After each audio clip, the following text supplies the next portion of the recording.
Bonjour à vous, bienvenue à l'école de guérison divine.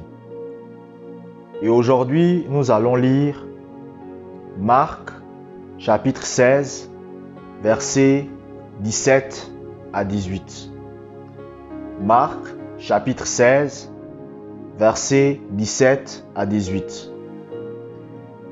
Voici les miracles qui accompagneront ceux qui auront cru.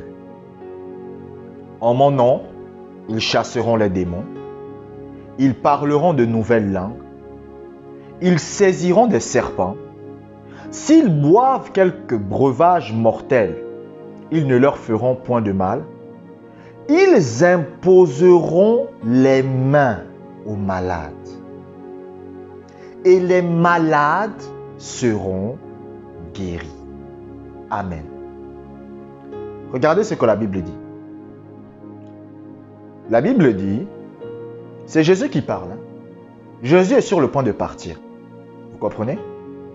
Jésus va aller au ciel et il appelle ses disciples. Il dit Pierre, venez. Jean, Jacques, venez. Les gars viennent, ils se mettent autour de Jésus. Et Jésus leur dit, vous savez, les gens qui vont croire en moi, c'est-à-dire les gens qui vont faire de moi le Seigneur de leur vie, il y a des miracles qui vont les accompagner. Et il commence à énumérer les miracles. Il dit, ils vont chasser les démons. Il dit, ils vont saisir des serpents, ils vont boire des breuvages mortels et cela ne leur fera aucun mal. Ça ne veut pas dire, non, pardonnez-moi, parce que je dis ça au cas où, ça ne veut pas dire que vous devez aller prendre l'eau de Javel, mettre dans la bouche et vous buvez et rien ne va vous arriver. Non. Ça veut dire que si vous buvez quelque chose accidentellement, par exemple, si quelqu'un de mal intentionné décide de mettre du poison dans votre nourriture pour vous tuer, la Bible dit que ça ne va pas vous tuer. Et à la fin, il dit quoi? Il dit, ils imposeront les mains aux malades. Et les malades seront guéris. Donc, vous devez comprendre que il est en train de parler du don de guérison. Le premier moyen par lequel le don de guérison se manifeste dans la vie d'un chrétien, c'est l'imposition des mains. Et c'est pour tous les chrétiens. Ce n'est pas pour une catégorie de chrétiens. Il n'a pas dit voici les miracles qui accompagneront les pasteurs. Ce n'est pas ce que Dieu a dit. Dieu n'a jamais dit ça. Dieu n'a pas dit voici les miracles qui accompagneront les prophètes, les évangélistes, les pasteurs, les docteurs. Dieu n'a jamais dit ça. Dieu a dit voici les miracles qui accompagneront ceux qui auront cru. Donc ça veut dire, à partir du moment où vous avez cru que Jésus est le Fils de Dieu, qu'il est ressuscité le troisième jour et qu'il est monté, qu'il est parti au ciel, la Bible dit que lorsque vous imposez les mains aux malades, le don de guérison se manifeste. Vous savez, quand la Bible dit « Tous ont-ils le don de guérir ?» Vous savez ce que ça veut dire? Quand la Bible dit « Tous ont-ils le don de guérir ?» ça ne veut pas dire qu'il y a des chrétiens qui n'ont pas le don de guérison. Mais ça veut dire quoi? Ça veut dire que est-ce que tous les chrétiens manifestent le don de guérison? Non.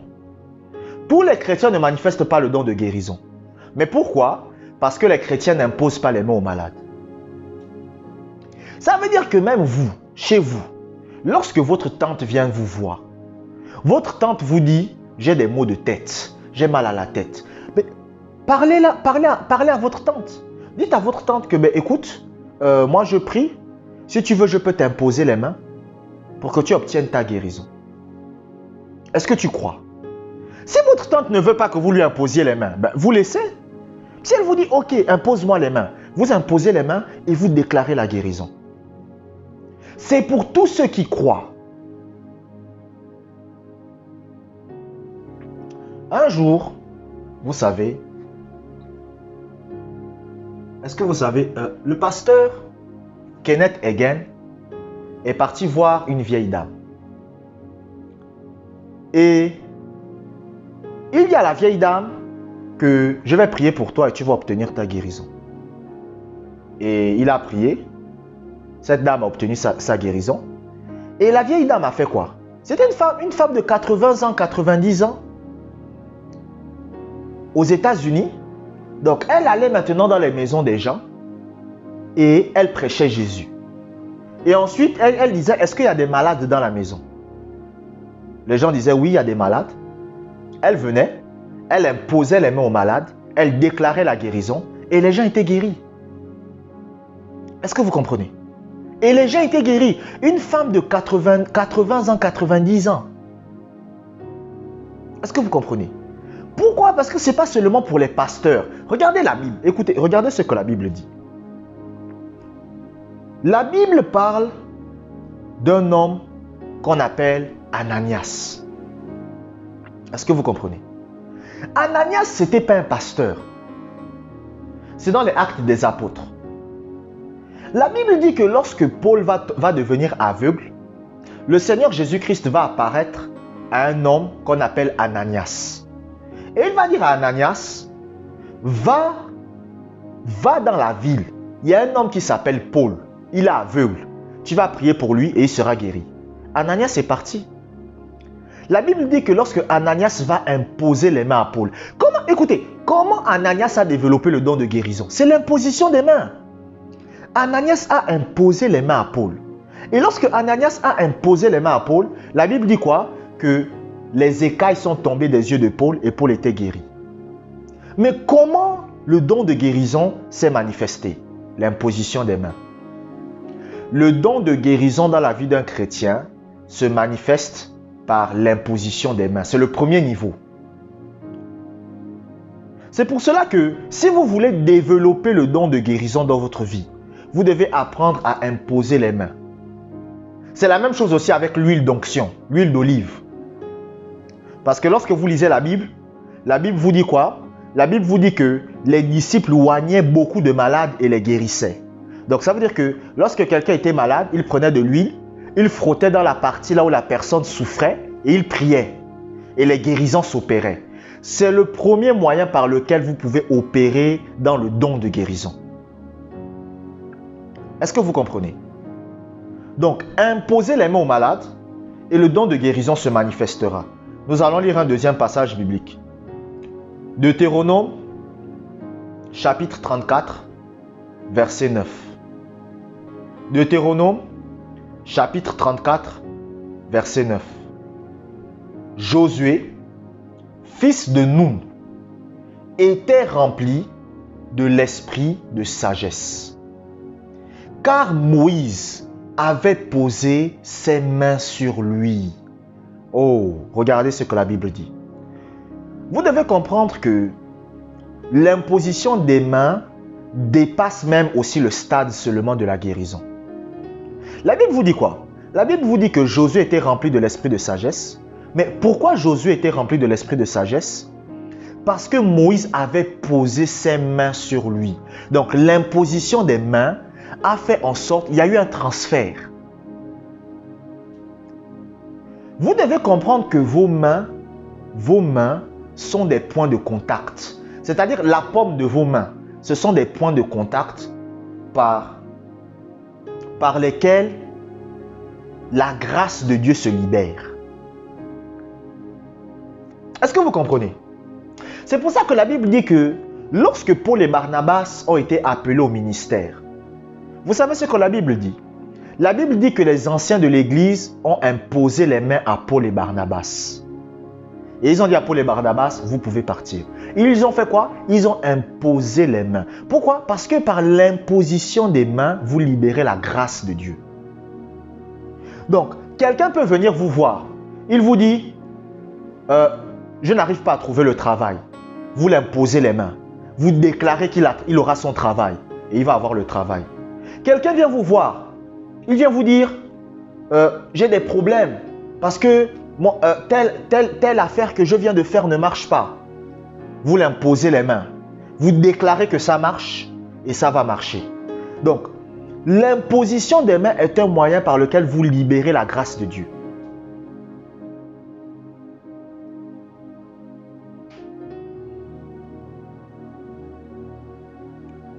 la grâce de Dieu se libère par l'imposition des mains. Et c'est ce que Moïse a fait. Moïse a imposé les mains à Josué. Écoutez, Moïse savait qu'il était sur le point de partir. Il dit, bon, je suis sur le point de partir. Mais franchement, Josué là, c'est un enfant prometteur. C'est un bon petit, c'est un bon petit. Donc il appelle Josué. Il dit, bon, Josué, viens. Et il va faire quoi? Il va imposer les mains à Josué. Et il va lui communiquer la grâce. C'est pour ça que vous voyez que Josué a eu moins de problèmes que Moïse. Pourquoi? Parce que la grâce de Dieu, la grâce qui était dans la vie de Moïse, Moïse a communiqué cette grâce à Josué par l'imposition des mains. Est-ce que vous comprenez? La Bible dit, écoutez-moi très bien. La Bible dit qu'un jour Jésus était quelque part dans la ville avec ses disciples. Et il y a des mamans qui ont envoyé leurs enfants auprès de Jésus. Vous savez, parce que c'est comme ça. Les mamans, elles pensaient à la bénédiction de leurs enfants. Elles ont dit, bon, c'est vrai que nos enfants ne sont pas malades, ils sont guéris. Mais bon, que Jésus libère la bénédiction dans la vie de nos enfants. Et ils ont dit quoi? Que Jésus impose les mains aux enfants. Et la Bible dit que lorsque les enfants sont venus devant Jésus, Jésus les a imposé les mains et les a bénis. Pourquoi? Parce que l'imposition des mains libère la grâce de Dieu. Ce n'est pas seulement dans le domaine de la guérison. C'est ça que beaucoup de chrétiens ne comprennent pas. Ce n'est pas simplement dans le domaine de la guérison divine. Donc, lorsque vous imposez les mains à quelqu'un, vous libérez la grâce de la guérison divine. Mais vous pouvez aussi libérer d'autres formes de grâce. Il y avait une femme qui avait appelé l'apôtre Smith Wigglesworth. Elle disait qu'elle avait des problèmes dans son foyer. Mais qu'est-ce que Smith Wigglesworth a fait? Smith Wigglesworth a dit à cette dame, impose les mains sur le thé d'oreiller de ton mari. Parce que son mari, en fait, cette femme avait des problèmes avec son mari parce qu'elle était baptisée du Saint-Esprit. Et son mari ne voulait pas ça. Son mari a dit que moi je ne crois pas au parler en langue. Donc, quand je vais revenir ce soir à la maison, je veux que tu aies pris tes affaires et tu sors de chez moi. Du coup, elle a appelé Smith Wigglesworth. Smith Wigglesworth lui a dit que, écoute, ce que tu vas faire, c'est quoi? Tu vas imposer tes mains sur son thé d'oreiller et tu vas dormir. Quand ton mari va venir le soir, il ne va pas te chasser et tu ne fais rien. Et lorsqu'elle a imposé les mains, elle a imposé les mains sur le thé d'oreiller, elle a prié et ensuite elle s'est endormie. Le mari est venu le soir. Quand le mari a mis sa tête sur le thé d'oreiller, il a été baptisé du Saint-Esprit. Il a commencé à parler en langue. Vous comprenez? Vous comprenez? Pourquoi? Parce que l'imposition des mains libère la grâce de Dieu.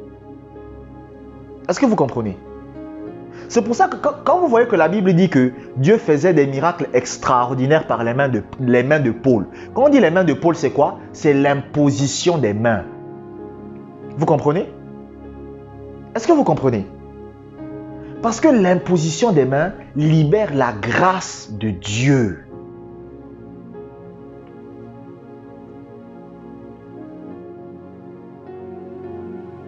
Ce n'est pas seulement la guérison. Regardez, même dans l'Ancien Testament, les gens de l'Ancien Testament avaient compris ça. qu'il y a un mystère dans l'imposition des mains. Par l'imposition des mains, vous libérez la grâce de Dieu dans la vie des gens. Lorsque quelqu'un vient vous voir et que vous l'imposez les mains et que vous priez pour lui, vous libérez la grâce dans la vie de ces personnes. C'est la même chose que vos enfants. Votre enfant va passer le bac. Vous appelez votre enfant. Vous l'imposez les mains et vous déclarez qu'il va réussir. Et qu'est-ce qui va se passer? Il va réussir. Pourquoi? Parce que lorsque vous imposez les mains, vous libérez la grâce de Dieu. Vous comprenez? C'est un acte de foi par lequel vous libérez la grâce de Dieu. Amen. Abonnez-vous pour des prochaines vidéos. Que la grâce du Seigneur soit avec vous.